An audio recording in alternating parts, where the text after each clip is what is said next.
주님의 이름으로 여러분들을 모두 축복합니다. 히브리서 4장을 펼쳐보시겠습니다. 자, 11절부터 13절까지 읽겠습니다. 그러므로 우리가 저 안식에 들어가기를 힘쓸지니 이는 누구든지 저 순종하지 아니하는 본에 빠지지 않게 하려 함이라. 하나님의 말씀은 살아있고 활력이 있어 좌우의 날선 어떤 검보다도 예리하여 혼과 영과 및 관절과 골수를 찔러 쪼개기까지 하며 또 마음의 생각과 뜻을 판단하나니 지으신 것이 하나도 그 앞에 나타나지 않음이 없고 우리의 결산을 받으실 이의 눈앞에 만물이 벌거벗은 것 같이 드러나느니라. 아멘. 그렇습니다. 우리가 날마다 들여다보는 하나님의 말씀, 그리고 우리 속 안에서 들려오는 성령님의 말씀, 이 말씀은 우리 인생에서 너무나 중요합니다. 하나님의 말씀은 살았고, 하나님의 말씀은 살아있고 활력이 있어. 좌우의 날선 어떤 검보다도 예리하다고 그렇게 표현하고 있습니다. 하나님의 말씀은 살아있습니다. 하나님의 말씀은 살아있고 능력이 있어 양날이 있는 어떤 칼보다도 예리하여 혼과 영 그리고 관절과 골수를 찔러 가르고 마음의 생각들과 의도들을 판별하느니라. 그 어떤 피조물도 그분 앞에 나타나지 않는 것이 없으니, 그 말씀 앞에 나타나지 않는 것이 없으니 오직 만물이 우리에게 회개해야 하는 그분의 눈앞에 벌거벗은 채로 명백히 드러나게 되느니라. 우리에게는 위대한 대제사장 곧 하늘들로 올라가신 하나님의 아들 예수께서 계심으로 우리는 우리의 고백을 굳게 붙들어야 하리라.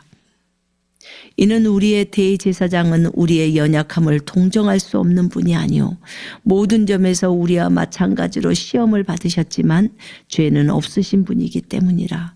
그러므로 우리가 은혜의 보좌로 담대히 나아가자.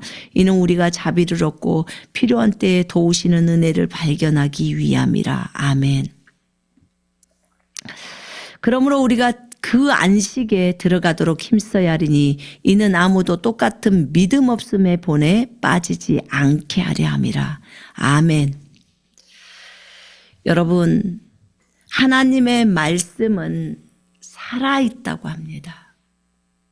정말 하나님의 말씀은 살아있습니다. 오늘 다른 것에 집중하지 마시고 하나님의 말씀이 살아있다는 사실에 집중하면 좋겠습니다. 하나님의 말씀이 살아있는 말씀입니다. 살아있는 말씀. 그 살아있는 말씀이 우리를 인도하고 있습니다. 여러분, 디모데후서 3장 16절에 보면요, 거기에 이렇게 말씀이 되어 있어요. 또 어릴 때부터 내가 성경을 알았으니 그 성경은 너로 그리스도 예수 안에 있는 믿음으로 말미암아 믿음으로 인하여 구원에 이르도록 지혜롭게 할 수 있느니라. 모든 성경은 하나님의 영감으로 주어진 것으로 교리와 책망과 바르게 함과 의로 훈육하기에 유익하니 이는 하나님의 사람이 온전하게 되며 모든 선한 일에 철저히 구비되게 하려 함이니라. 하나님의 말씀이 살았다고 했는데 모든 성경은, 모든 하나님의 말씀은 하나님의 영감으로 주어졌다고 해요. 영감이라는 말은 하나님께서 호흡을 후 하고 불어넣으셨다는 거예요. 하나님의 말씀이 살아있다라는 이것에 오늘 고정을 하셔야 돼요. 여러분의 생각을. 말씀이 살아있다라고 생각을 한다면 더 이상의 염려는 없는 거예요.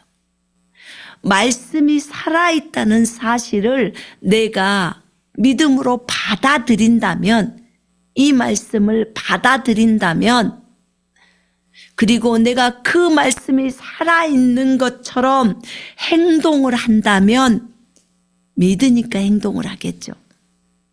그렇다면 이 말씀이 정말 튀어나올 만큼 생생하게 오늘 주님이 여러분에게 직접 하신 말씀처럼 그렇게 들릴 것이고, 그리고 그 말씀은 반드시 이루어지게 되어 있습니다. 여러분이 그렇게 행동할 때 에레미야의 주님이 내가 이 말씀을 지켜서 너희들의 삶에 그대로 이룰 거야 라고 말씀하시는 것처럼 그 말씀이 우리 삶 속에서 그대로 이루어집니다. 하나님의 말씀은 하나님이 하셨습니다. 하나님의 말씀은 그분이 호흡을 넣었고, 주님의 호흡, 생명을 넣은 거죠. 생명을 넣었습니다. 하나님의 말씀은 살아있기 때문에, 활력이 있기 때문에, 능력이 있기 때문에 그 말씀이 우리의 심령을 꿰뚫어 버립니다. 그 말씀이 좌우의 날선 어떤 그 검보다, 어떤 칼보다도 예리해서, 여러분 우리가 칼을요 음식을 할 때 들지 않을 때 칼을 갈잖아요. 칼을 잘 갈아야 들어요. 근데 이 칼은 양날이 서 있는 칼이라고 생각해 봐요. 이쪽도 갈고 이쪽도 갈았어요. 칼 하나에 양쪽에 날이 서 있으면 정말 잘못 손대다가는 큰일 나죠. 손이 다 비죠. 그런데 이 하나님의 말씀은 이 칼보다도 더 예리하다는 거예요. 그래서 이 칼이, 이 하나님의 말씀이 칼인데, 이 날선 칼이 우리의 혼을, 우리의 영을 갈라버려요. 혼과 영을 가르기가 쉽지 않아요, 여러분. 근데 그 혼과 영을 딱 가르고 또 관절과 골수를 찔러 쪼갭니다. 그러면서 마음에 생각이 있고, 마음에 생각 있죠. 그 다음에 뜻이 있는데 그것을 다 갈라버려서 그 모든 것을 다 알아내 버리시는 거예요. 다 판단하신다는 거예요. 말씀이. 여러분, 말씀을 읽다가 마음이 찔린 적이 있으십니까? 말씀을 읽다가 마음이 찔리는 것은, 그것은 그 말씀이 내 마음속을 후벼 파는 거예요. 그래서 내 속에 숨어있는 죄악이 드러나는 거예요. 그래서 그 말씀 앞에서 많이 울게 되고 회개를 하게 되고 하는 것입니다. 왜 그럴까요? 말씀이 살아있기 때문에 그러는 거예요. 살아있기 때문에. 그 말씀이 우리 마음의 생각들과 우리 마음의 의도들을 판별해 내버리는 거예요. 구별해 내버리는 거예요. 그렇기 때문에 내 안에 안 좋은 것들이 다 드러나는 거예요. 그래서 그 말씀 앞에서 회개하고 돌이키는 거예요. 하나님의 말씀은 하나님이 오늘 나에게 하시는 말씀이에요. 여러분, 우리에게 이 귀한 말씀을 주셨어요. 66권의 이 귀한 말씀을 주셨습니다. 성령님이 개별적으로 하시는 말씀도 있지만 아직 성령의 말씀을, 성령의 음성을 못 듣는 사람들도 있어요. 그럴 때 여러분 괜찮아요. 하나님의 말씀을 보시면 돼요. 기록되어 있는 그 말씀을 보시면 됩니다. 이 하나님의 말씀이 우리를 이끌어 가십니다. 이 하나님의 말씀 앞에 모든 피조물은 말씀 앞에 드러나지 않는 것이 한 개도 없이 다 드러난다고 했어요. 오직 만물이 우리가 계산해야 하는 그분의 눈앞에 벌거벗은 채로 명백하게 드러나 버린다는 거예요. 내가 이렇게 했던 것은 하나님이 모를 거야. 그런 생각은 헛된 생각입니다. 주님은 여러분의 24시간 365일 여러분의 인생 끝나는 그날까지를 다 알고 계십니다. 아니 그 이후에도 다 알고 계시는 거예요. 주님은. 여러분 이 하나님의 말씀이요. 우리를 이끄는데 이 하나님의 말씀은 우리에게 교훈을 줍니다. 또는 교리라고 표현하죠. 말씀의 뼈대, 이렇게 반드시 해야 하는 부분들을 설명합니다. 그리고 구원을 받으려면 반드시 이렇게 해야 해 라는 것은 하나님의 원칙이지 저의 원칙이나 여러분의 원칙이 아닙니다. 여러분 우리는 우리의 의견을 내세워서는 안 돼요. 왜냐하면 하나님이 여러분과 저를 만드셨잖아요. 그분이 우리를 만드셨기 때문에 그분이 우리의 주인이십니다. 그분이 우리에게 눈과 코와 입과 심장과 뇌와 지문을 만드시고 영과 혼을 만드셨습니다. 영혼을 만드셨어요. 육체를 만들어주시고 영혼을 만들어주시고 생각을 만들어주신 분이에요. 그분이 창조주고 우리는 피조물이에요. 그렇기 때문에 그분이 우리를 만드실 때 DNA를 만드시고 여러분 과학이 다 밝혀내는 거잖아요. 우리의 세포 속에요. 세포 하나하나에 이름이 적어져 있대요. 세포 하나하나에 히브리 글이 적어져 있어요. 히브리어가 적어져 있어요. 어떻게 설명하실래요? 우리가 태어날 때요. 14억 개의 뇌세포를 가지고 태어난대요. 모두가 똑같냐? 똑같대요. 하나님은 참 공평하신 분이에요.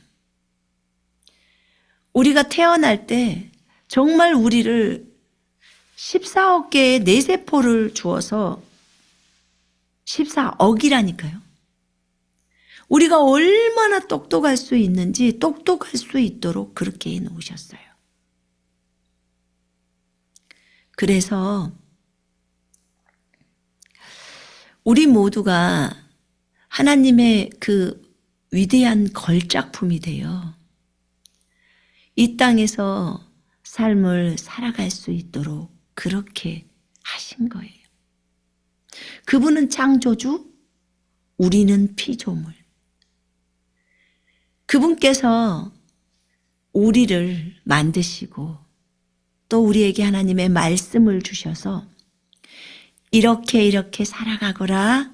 너희가 이 말씀을 가지고 이 말씀을 준행하면서 순종하면서 살아갈 때 이렇게 많은 복을 받는단다. 그냥 그분이 만들었으니까.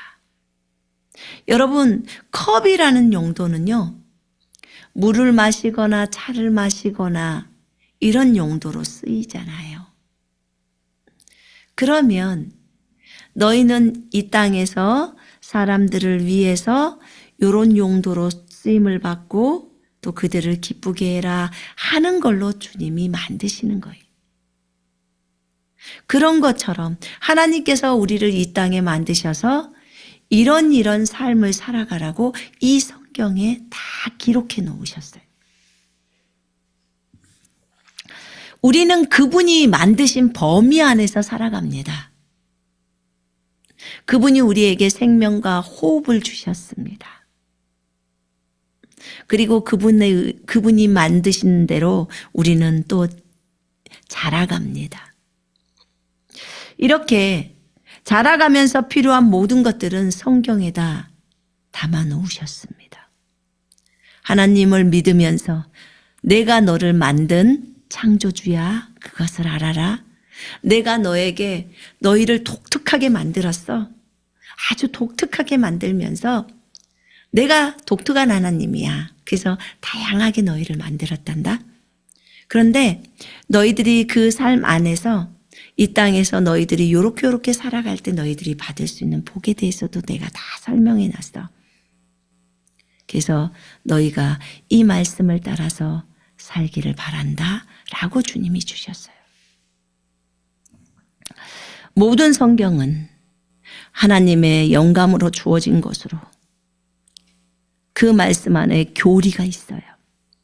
뼈대라고 말하는 교리, 교훈, 그 다음에 책망, 잘못됐을 때 책망을 받기도 하죠.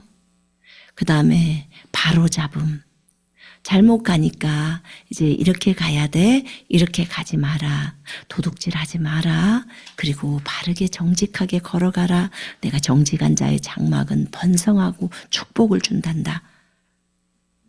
바로 잡아주시죠.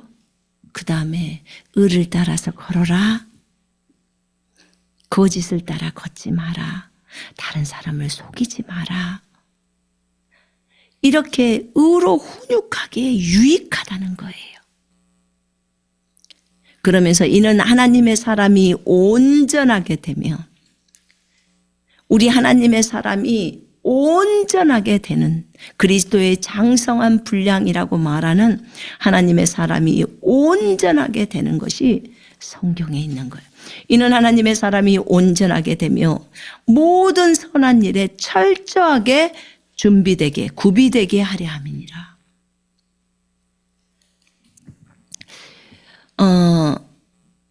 그 성경은 너로 그리스도 예수 안에 있는 믿음으로 인하여 구원에 이르도록 지혜롭게 할 수 있느니라. 구원에 이르도록 지혜롭게 한다는 거예요. 여러분, 구원이란 단순히 죄에서만의 구원이 아니에요. 우리는 날마다의 구원을 필요로 합니다.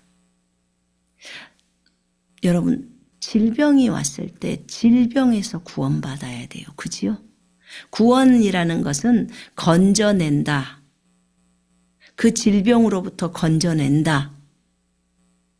그 억압으로부터 건져낸다. 그 두려움에서 건짐을 받는다. 그 타락에서 건짐을 받는다. 그 욕심에서 건짐을 받는다. 그 마귀로부터 건짐을 받는다. 천재지변으로부터 건짐을 받는다. 그 악한 환경 가운데서 건짐을 받는다. 그게 구원이에요. 근데 구원에 이르도록 지혜롭게 한다는 거예요. 무엇이? 말씀이. 이렇게 걸어가면 정말 지혜로울 수 있는데, 구원받을 수 있는데, 이 사람이 이렇게 간다면 구원받을 수 있는데, 왜 저 사람은 구원받을 수 있는 길을 가지 못하고 구원을 받을 수 없는 그 길을 선택해서 걸어갈까? 물론 자기의 의지가 있기 때문에 선택을 하는 거죠. 근데 우리가 지혜롭다면 구원받을 수 있는 길로 들어오게 되죠. 근데 이 말씀은요, 우리를 구원에 이르도록 지혜롭게 할 수 있다는 거예요.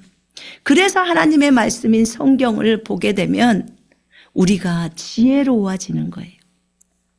잠언 말씀에는 이런 말씀이 있습니다. 지혜로운 자와 동행하면 너희가 지혜롭게 되고, 이 말은 네가 어리석은 자와 동행하면 너는 어리석게 된다. 지금 이 말이에요.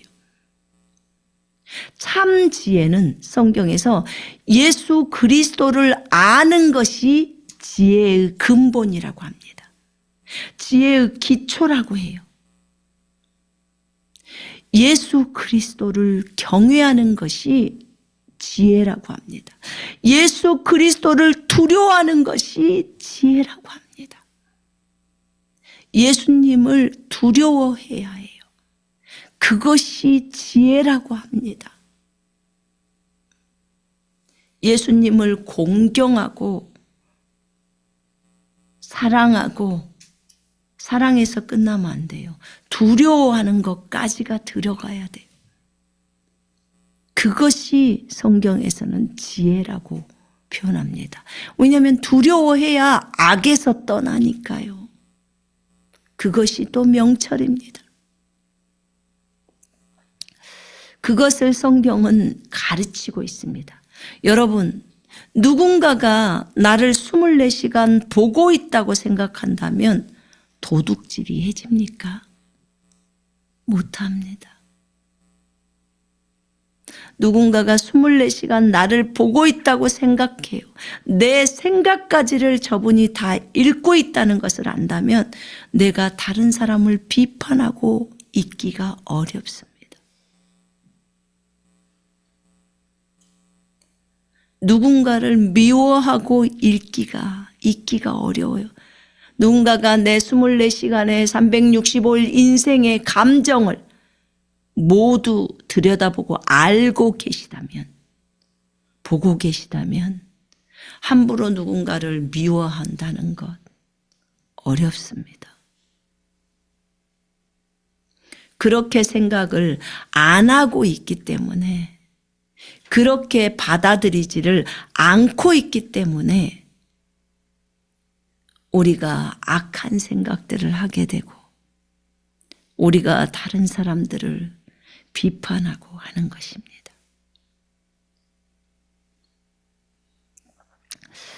여러분, 우리는 진짜 온전한 사람이 되기를 원합니다.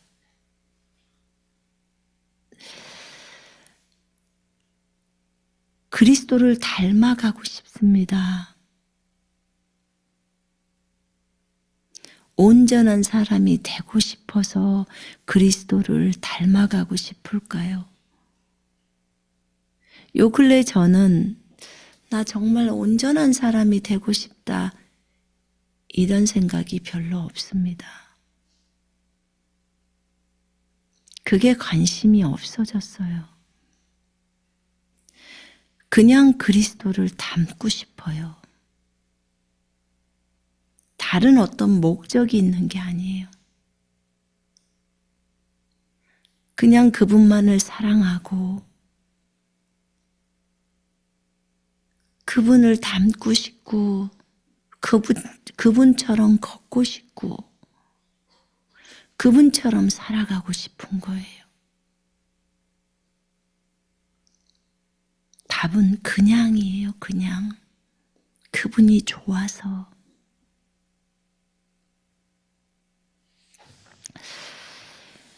하나님의 말씀은 살아있습니다.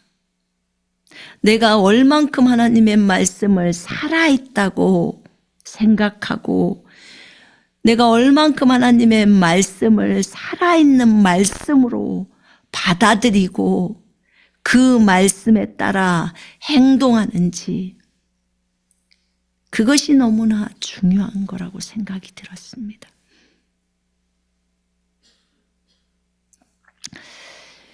여러분, 살아있는 말씀,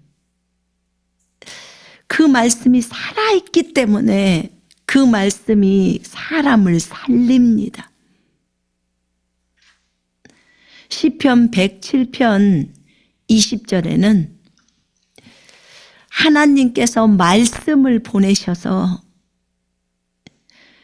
우리가 위험한 지경에 있을 때 그 위험한 지경에서 우리를 건지신다고 적어져 있습니다. 위경에서 건지신다. 위험한 지경에서 우리를 건지신다는 거예요. 하나님께서 말씀을 보내셔서 우리가 아플 때도 하나님께서 말씀을 주셔서 그 말씀을 너희가 받아들이고 믿을 때 그리고 행동할 때 그 위험한 지경에서 우리를 건져낸다는 거예요. 하나님의 말씀은 살아있기 때문에 생기가 있고 생동감이 있어요. 숨을 불어넣으셨기 때문에 말씀이 살아서 움직입니다. 그 말씀이 우리의 심령을 때립니다. 하나님의 말씀은 죽은 것이 아니에요. 오늘도 여전히 하나님의 말씀은 살아있기 때문에 저 영혼들을 거듭나게 만들어버려요. 다시 태어나게 만듭니다. 하나님의 말씀을 믿는 자들에게는 능치 못함이 없다고 했습니다. 모든 것을 할 수 있다고 했어요. 불가능이 없다고 하셨습니다. 하나님의 말씀은 살아있기 때문에 그 말씀을 믿는 자에게는 치유가 일어나고 회복이 일어나고 또 그 말씀이 우리를 위로하십니다. 하나님의 말씀은 살아있기 때문에 그 말씀을 받아들이는 자에게는, 그리고 그 말씀을 행동하는 자에게는 그 말씀은 반드시 역사하게 되어 있습니다. 성경에서 말합니다. 베드로전서 1장 23절에 보면요, 그렇게 말하고 있습니다. 제가 읽어보겠습니다. 너희가 거듭난 것은 썩어질 씨로 된 것이 아니오 썩지 아니할 씨로 된 것이니 살아있고 영원히 거하는 하나님의 말씀으로 되었느니라. 살아있고 영원히 거하는 하나님의 말씀. 말씀이 살아서 움직이니까 그 사람을 거듭나게 만들어버립니다. 그 말씀이 우리 안에서 또 거합니다. 살아서 거해요. 그 말씀이 거하기 때문에 우리가 어떤 일이 일어났을 때 말씀이 튀어나옵니다. 거하기 때문에, 우리 안에서 거하기 때문에 말씀이 튀어나와요. 여러분, 어떤 상황이 펼쳐질 때 어떤 하나님의 말씀이 떠오르죠. 그리고 그 말씀이 입에서 튀어나오기 시작하죠. 선포가 바로 시작되죠.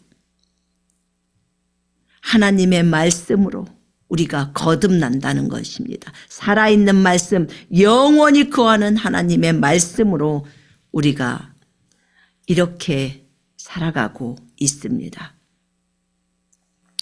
자, 시편 12편 6절과 7절의 말씀에는 그렇게 나와 있습니다. 우리 시편 한번 보십시다. 시편 12편에 주의 말씀들은 순수한 말씀들이라. 흙 도가니에서 단련되어 7번 정화된 은같도다. 오 주여, 주께서 이 말씀들을 간수하시리니 주께서 이 세대로부터 영원토록 그것을 보존하시리이다. 주의 말씀은 아주 순수한 말씀이라는 거예요. 순결한 말씀이에요.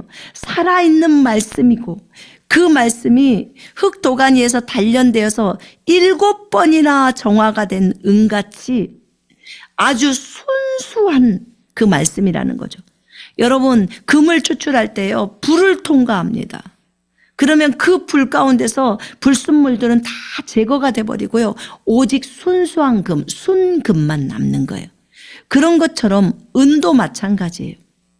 그래서 완전히 정화가 된 은처럼 그렇게 하나님의 말씀이 아주 순수하고 순결하고 무엇이 섞여 있지가 않다는 거예요. 하나님의 말씀이.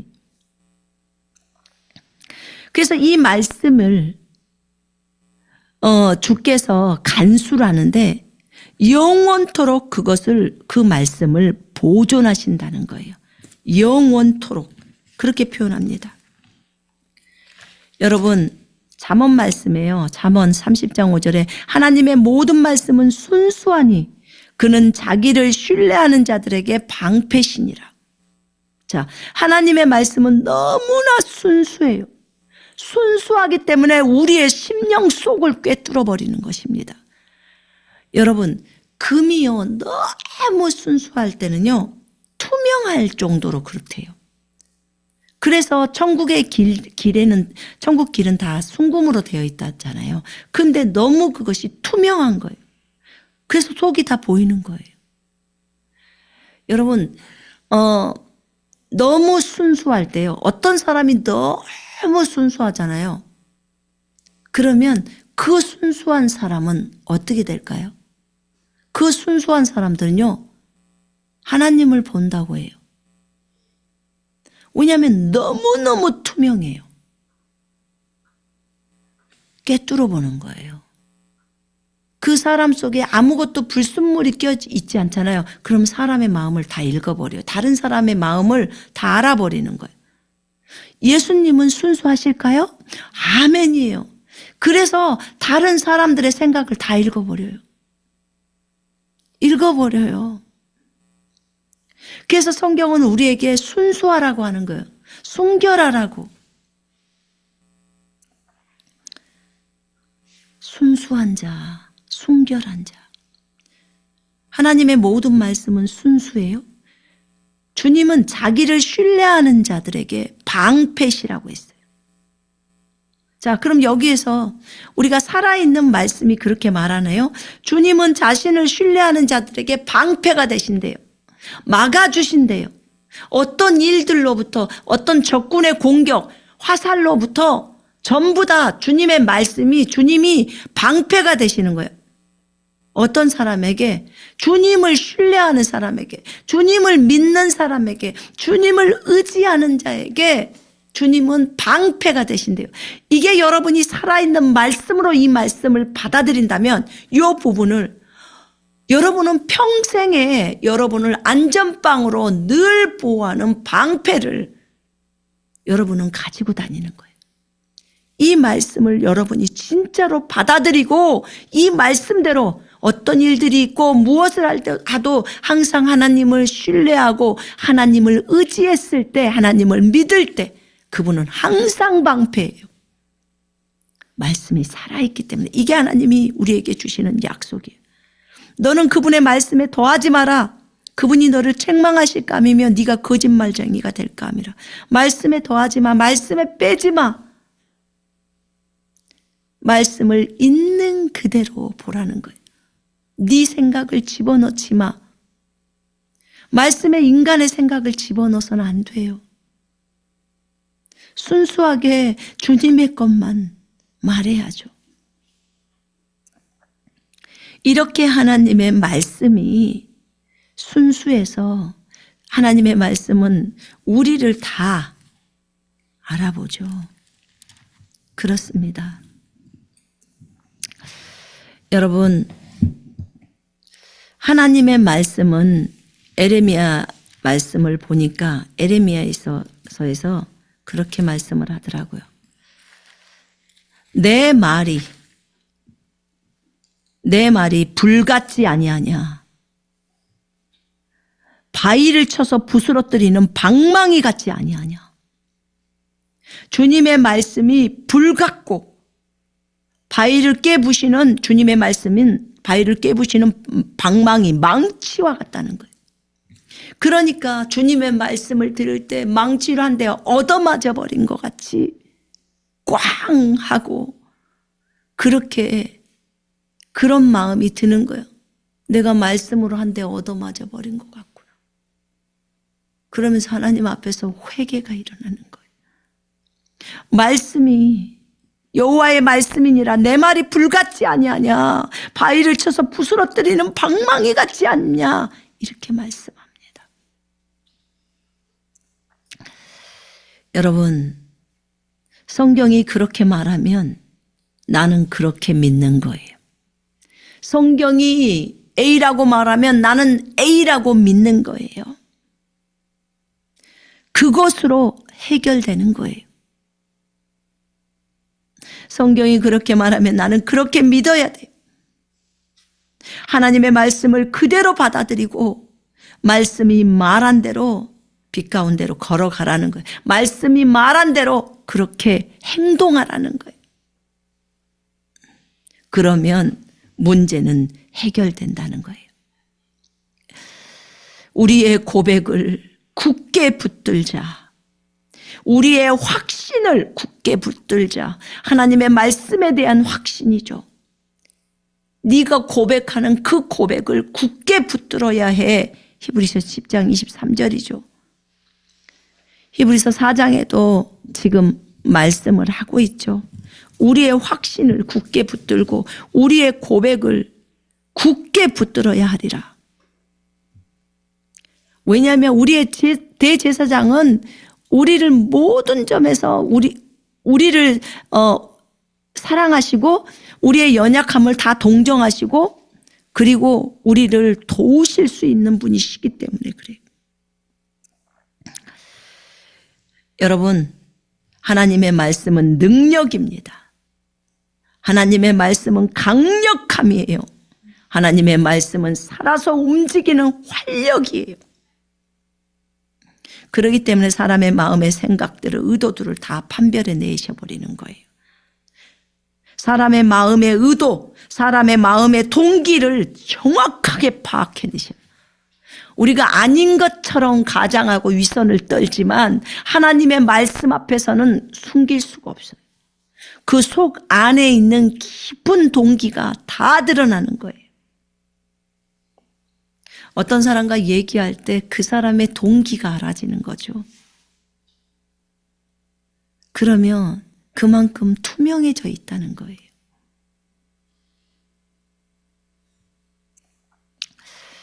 여러분, 하나님의 말씀은 내 발의 등불이고 내 길의 빛이다 라고 말씀이 있어요. 시편에 119편에.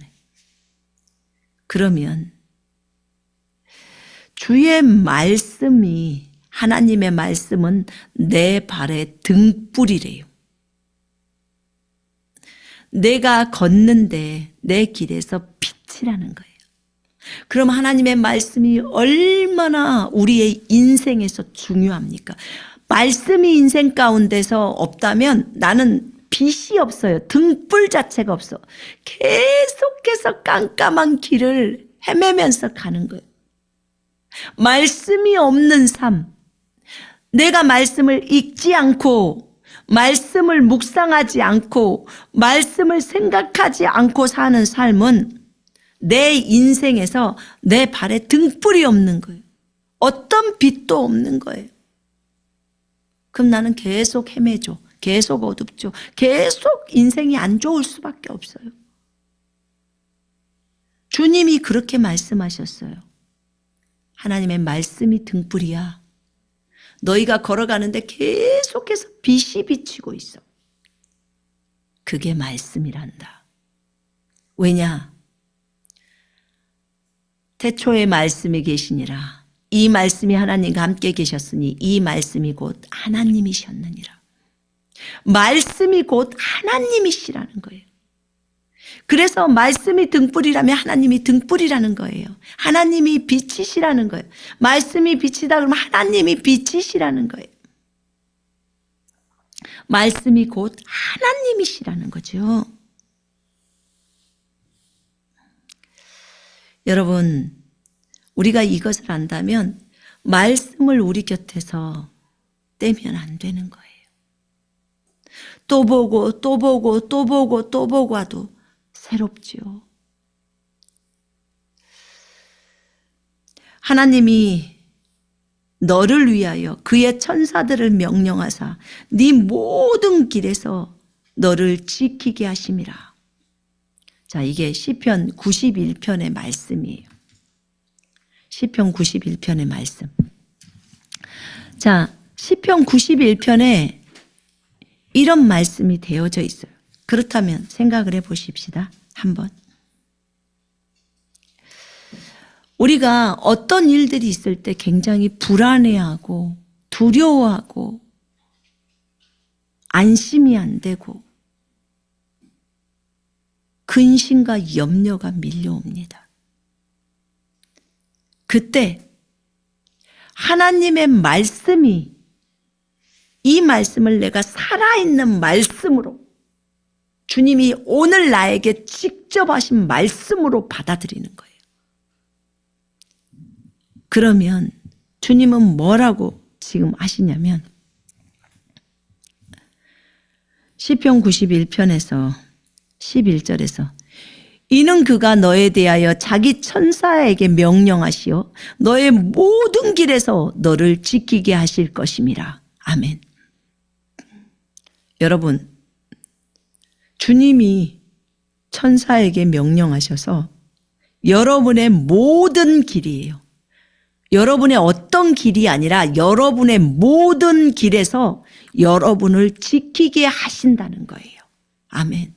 얼마나 위로가 되고 얼마나 든든한 말씀입니까? 그렇죠. 이것은 살아있는 말씀이에요. 오늘 나에게 주어진 말씀, 주님이 오늘 나에게 하시는 말씀. 나는 이 말씀을 붙들고 이 말씀대로 선포하고 고백하면서 굳건히 붙들고 이제 행동에 나아가는 거예요. 하나님 감사해요. 하나님께서 천사를 보내셔서 나의 모든 길에서 나를 지키신다고 하셨습니다. 주님 감사해요. 그러면서 걷는 거예요. 내가 세상 끝날까지 너와 항상 함께 있으리라. 마태복음 28장 그 20절의 말씀을 딱 붙들고 주님 감사해요. 세상 끝날 때까지 주님이 나와 항상 함께 한다고 했어요. 어떤 상황 속에서도 나와 함께 한다고 했어요. 주님, 저는 두렵지 않아요. 주님께서 나와 함께 하는데 누가 우리를 건드립니까? 라고 하는 거예요. 여러분, 여기서 모든 길이에요. 모든 길. 제가 모든을 찾아봤더니 전부더라고, 전부. 모든 방법. 이렇게 나오더라고. 또 우리의 인생에서 모든. 그러면 이런 모든 길에서 주님이 우리를 지키신다는 거예요. 그렇다면 들어보세요. 그러면 저는 주님이 어떤 길에서는 저를 안 지켜주시던데요. 그러면 제가 한번 여쭤볼게요. 당신은 이 말씀을 살아있는 하나님이 직접 당신에게 오늘 주신 말씀으로 받아들이셨나요? 그리고 그 말씀을 온전히 믿고 행동했나요? 믿고 행동하면 결과는 반드시 올 수밖에 없어요. 왜냐하면 에레미야 1장 12절에 그 말이 나와요. 에레미야한테 말을 할 때 주님이 그 얘기를 하십니다. 여호와께서 내게 이르시되 네가 잘 보았도다. 이는 내가 내 말을 지켜 주님이 하신 말씀을 지켜 그대로 이루려 함이라 하시니라. 내가 내 말을 지켜서 그대로 이루려고 한다는 거예요. 내가 내 말을 지킨다는 거예요. 주님은 자신이 하신 말씀을 지키십니다. 에레미야 1장 12절이에요. 자신이 하는 말을 지켜서 그대로 이룬다는 거예요. 아멘. 하나님은 공수표를 날리시는 분이 아니에요. 인간이 아니시기 때문에 자신이 하신 말씀을 반드시 이루십니다. 조건이 있죠. 네가 내 말을 믿어야 돼. 네가 내 말을 받아들이고 그 말대로 그대로 행동해야 돼. 그럴 때 그 말이 역사하고 이루어지는 거예요. 믿는 자에게는 능치 못할 일이 없느니라 라고 성경은 말합니다. 믿는 자라는 것은 그 말씀을 다 받아들여요. 하나님이 하신 말씀이라는 것을 받아들이고 그 말씀대로 행동에 나아가는 사람을 믿는다고 표현합니다. 성경이 그렇게 말했지, 하나님이 그렇게 말씀하셨지, 그럼 나는 그대로 믿어. 그리고 행동하는 거예요. 그러면 해결되는 거예요. 그 말씀이 말하고 있는 그 가운데로 걸어가라는 거예요. 그 말씀대로. 여러분, 살아있는 말씀이 말합니다. 모든 천사는 구원받을 상속자를 섬기라고 보내신 영들이라고. 모든 천사는 구원받은 상속자들을 섬기라고 보내는 영들이. 나의 천사는 나를 섬기라고 보내졌어요. 그죠? 여러분의 천사는 여러분을 섬기라고 보내졌어요. 히브리서 1장 14절이 얘기하고 있어요. 그렇다면 그 천사를 사용하라는 거예요. 나는 안 믿어. 안 믿으니까 일이 안 일어나는 거야. 안 믿으니까. 나는 안 믿어져요. No. 네가 믿으려고 해봤냐? 네가 그 말씀을 그래 하나님의 말씀이니까 나는 이 말씀을 오늘 받아들여야겠다. 그리고 행동에 옮겨야겠다. 라고 해야죠. 안 믿어져. 이순신 장군은 잘도 믿읍디다. 여러분들이 많이 들었기 때문에 그 장군을 믿지. 여러분이 언제 이순신을 봤어요? 500년 전의 사람인데. 근데 다 믿잖아요. 우리나라 유명한 장군이라는 걸. 명장이라는 것을. 근데 왜 예수님의 말씀은 안 믿어져요? 안 들었으니까, 눈으로 안 봤으니까, 성경 말씀을 안 들여다보니까, 눈으로 들여다보면 믿게 되어 있어요.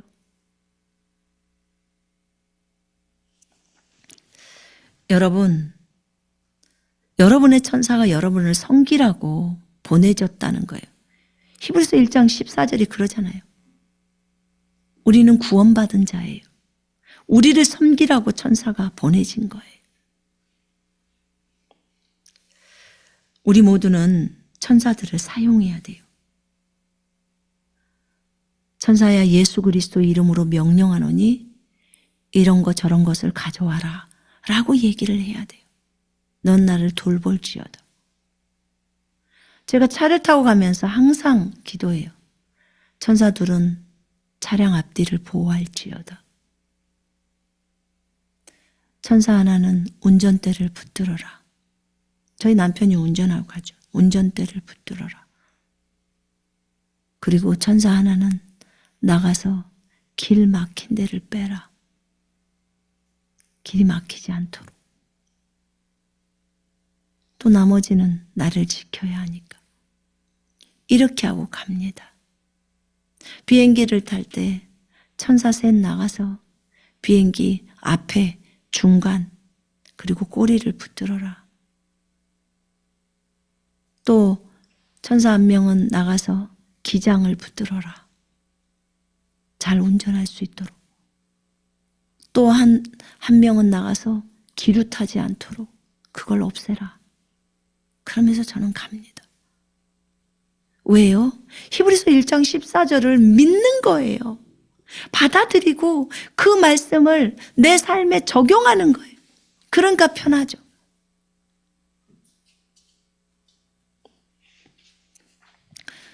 그 말씀을 안 붙드는 사람은, 안 믿는 사람은 비행기 탈 때 기도 안 해요. 근데 그 말씀을 믿는 사람은 천사들을 내보내서 실질적으로 일을 하게 합니다. 제가 믿으니까 저도 저희 남편한테 그래요. 여보, 천사 2명만 내보내주세요. 당신 거 내보내세요. 제 것도 내보내고. 그럼 어떨 때는 일이 빠르게 진행되잖아요.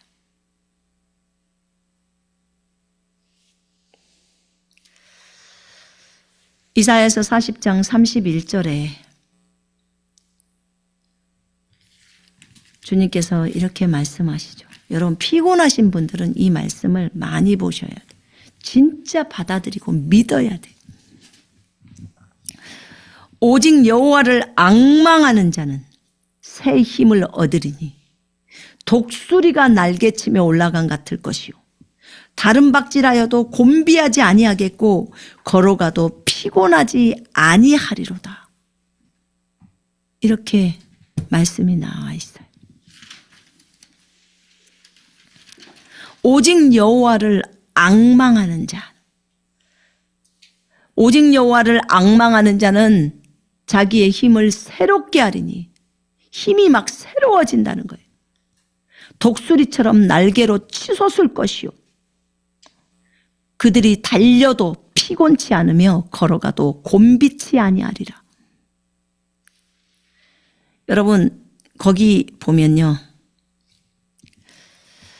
너는 알지 못하였느냐 듣지 못하였느냐 영원하신 하나님 여호와 땅끝까지 창조하신 이는 피곤하지 않으시며 곤비하지 않으시며 명철이 한이 없으시며 피곤한 자에게는 능력을 주시며 무능한 자에게는 힘을 더하시나니 소년이라도 피곤하며 곤비하며 장정이라도 넘어지고 자빠지되 오직 여호와를 앙망하는 자는 새 힘을 얻으리니 아멘. 독수리가 날개치며 올라간 것 같을 것이요 다른 박질하여도 곤비하지 아니하겠고 걸어가도 피곤하지 아니하리로다. 아멘. 아멘. 어떤 자가요? 오직 주를 앙망하는 자, 오직 주님을 사모하는 자, 오직 주님을 의지하는 자, 오직 주님을 갈망하는 자, 주님을 사랑하는 자, 그 사람이 주님을 의지하는 자는 새 힘을 받는다는 거예요.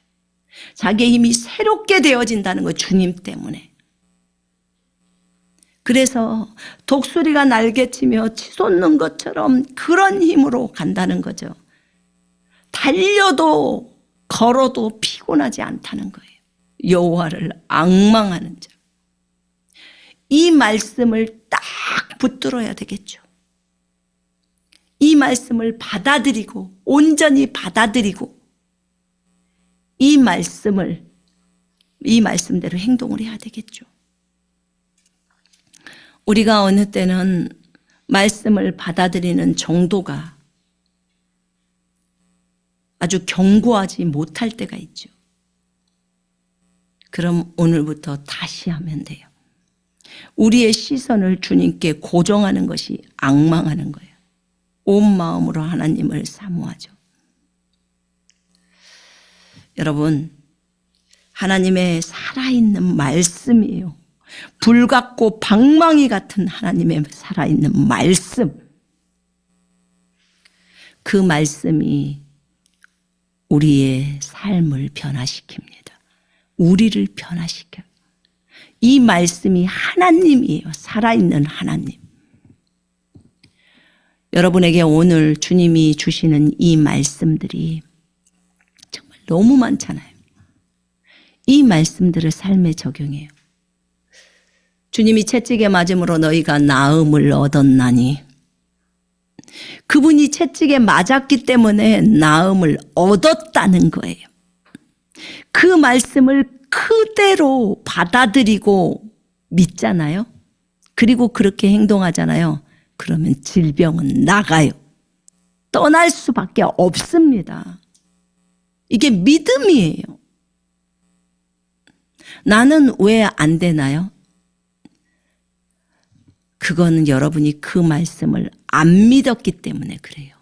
안 받아들였기 때문에 그래요.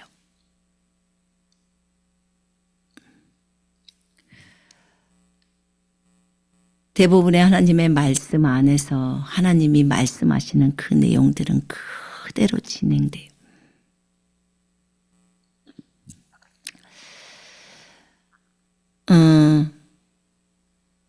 어떤 부분에서 제가 한번 여쭤본 적이 있었어요. 주님께. 주님, 치유의 부분에 있어서 이 베드로전서 2장 24절을 적용을 했을 때 그 치유가 안 되는 부분들이 제가 나타난 것이 있었거든요. 저 말고요. 제가 어떤 분을 볼 때. 그때 주님이 저한테 그랬어요. 그 사람의 인생이 다 끝나서 가야 할 시기가 돼 있어. 근데 그때는 내가 데려가기 위해서 그가 부르심도 다 끝났고 충분히 오래 살았어. 그러면 데려가기 위함이야. 그때 질병을 통해서도 데려가고 더 다른 것들을 통해서도 데려간단다. 그때는 그 베드로전서 2장 24절의 말씀이 적용이 되질 않아. 근데 대부분이 이 부분에 있어서 사람들이 하나님의 말씀을 굳건히 붙들면 그 사람이 아직 이 땅에서 해야 할 일이 있고 또 하나님께서 아직 데려가시려는 그런 것이 없다면 그가 그 말씀을 붙들면 그 말씀대로 그대로 이루어진다는 거예요. 나는 약속에 신실하기 때문에 그 말씀이 그대로 이루어진대. 근데 왜 안 이루어지는 줄 아니? 너희가 그 말씀을 그대로 안 믿어.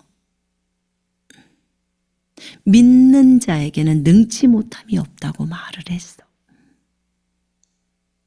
그래서 그런 거야.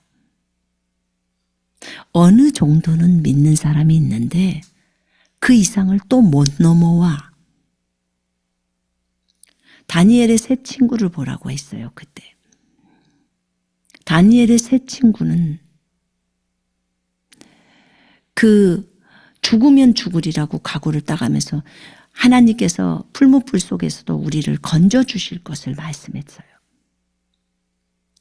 우상 숭배하지 말라는 그 한 말씀을 지키려고 목숨을 딱 걸었다는 거예요. 너에게 주어진 그 말씀을 지키려고 목숨을 딱 걸으라는 거예요. 베드로전서 2장 24절을 그 말씀이 주어졌는데 그 말씀을 믿는 것에 목숨을 걸으라는 거예요. 그러면 그 말씀이 이루어져 버린다는 거예요. 그의 삶 속에서. 근데 너희는 그 말씀을 지키려고 목숨을 걸지 않아. 그러니까 나는 이 말씀이 100%로 나에게 이루어질 하나님의 말씀이라는 것을 확신하라는 거예요. 그리고 진행해 가면 그 말씀은 살아있기 때문에 그 사람의 삶이 역사해 버린다는 거예요. 근데 100%가 안 나온다는 거예요. 그냥 한 50%는 믿지만 또 의심하고 뭐 이렇게 간다는 거죠. 그러니까 그 말씀이 그렇게 적어졌으면 그 말씀은 그런 거야 라고 해서 그냥 딱 다 믿어버리라는 거예요. 그걸 다 받아들여 버리라는 거예요. 어떤 것도 너를 해할 수 없어. 그러면 해할 수 없다고 그냥 딱 받아들여 버리라는 거예요. 그러면 그 말씀 그대로가 된다는 거예요. 그대로가. 왜냐하면 아직 우리는 죽을 만큼 나이가 많이 먹지를 않았잖아요. 요즘 우리나라는 90살 이상 사신 분들이 되게 많아요. 80도 젊어요. 제가 볼 때는. 그러니까 주님의 일을 해야 될 그런 것들이 분량이 맡겨졌으면 가려고만 생각하지 말고 본인이 그리고 계속 가려고 하면요. 주님이 데려가신대요. 근데 사실 가더라도 건강하게 살다가 아픔 없이 가면 되잖아요. 그죠? 통증 없이 가면 되잖아요. 저희 엄마가 돌아가실 때요.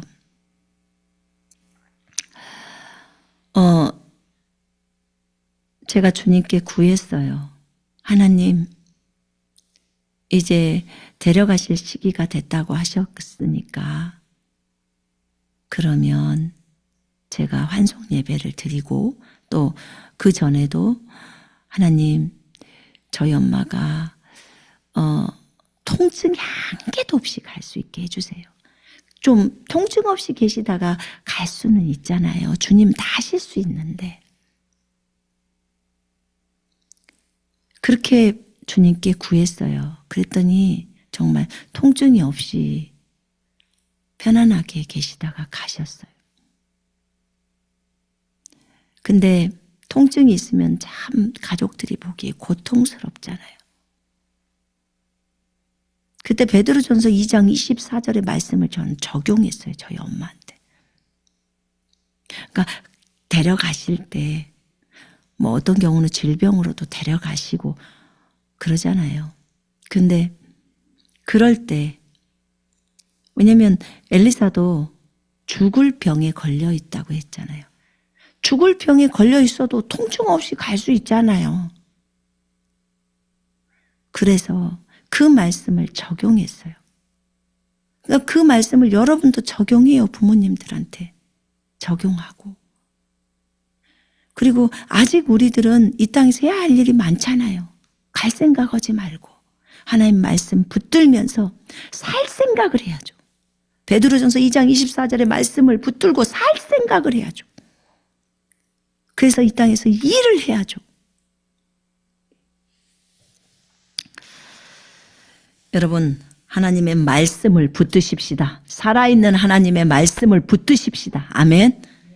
이 말씀을 붙들고 우리 모두 다 강건해져서 주의 일을 넘치게 하는 여러분과 제가 되기를 원합니다. 주님이 채찍에 맞음으로 우리가 나음을 이미 얻었습니다. 그거는 모든 질병에 다 적용이 될 수 있습니다. 내가 나이가 많이 늙어서 부르심을 다 해서 내가 가야 할 거라면 그거는 이제 가야겠죠. 그러나 그것이 아니라면 우리 아직 젊잖아요. 이 땅에서 해야 할 일도 많고 말씀을 완전 살아있는 말씀을 그대로 믿고 받아들이고 그 말씀을 따라서 걸을 때 모든 일들이 일어난다는 것을 여러분들이 알게 될 것입니다. 자, 기도하겠습니다.